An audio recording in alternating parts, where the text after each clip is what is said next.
আরেক ছিল তন্নি। খুব চঞ্চল একটা মেয়ে, সারাদিন খেলাধুলায় মেতে থাকত। পড়াশোনা তার মোটেও ভালো লাগতো না। যখন তার বন্ধুরা বই নিয়ে বসত, তন্নি তখন বাইরে দৌড়ঝাঁপ আর গাছে চড়তে ব্যস্ত থাকত। একদিন তন্নি গ্রামের পাশের বনে ঘুরতে গিয়ে অদ্ভুত একটা জিনিস খুঁজে পেল।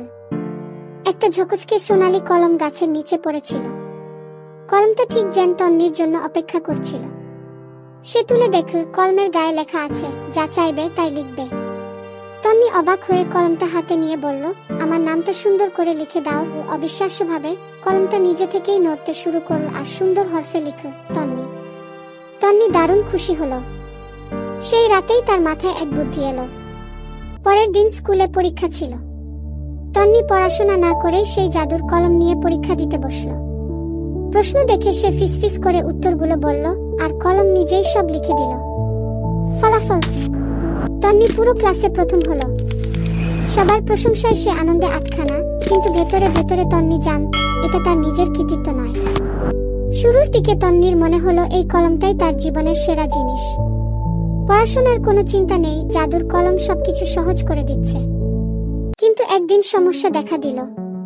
পরের পরীক্ষায় শিক্ষক তাকে একটা প্রশ্নের উত্তর ব্যাখ্যা করতে বললেন।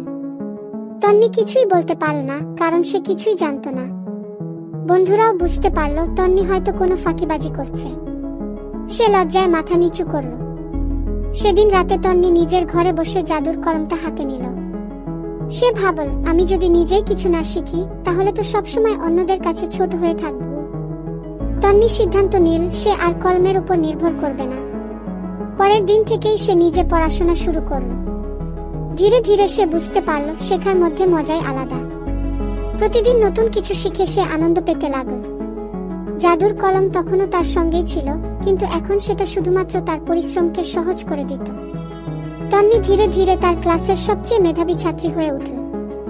আর এই কৃতিত্ব ছিল তার নিজের। কাহিনীর শিক্ষা, শর্টকাট নয়, পরিশ্রম আর নিজের উপর বিশ্বাসী আসল সফলতার চাবিকাঠি। বন্ধুরা, যদি মা বাবাকে ভালোবাসো তাহলে লাইক আর সাবস্ক্রাইব করে